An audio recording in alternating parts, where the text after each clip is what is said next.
To Sai Kanishka கிரக்கர்ஸ். நம்ம இப்போ என்ன பார்க்க போகிறோம்னா வாஸ்டார் பிராண்டிலேருந்து கோல்டன் ஐ.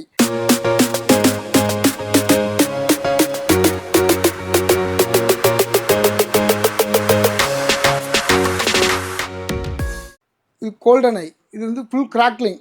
இது வந்து டிஸ்பிளே வந்து ஒரு 3 போஸ்ட் உயரம் போய் கீழே வரைக்கும் அப்படி மலை மாதிரி வந்து இறங்கும்.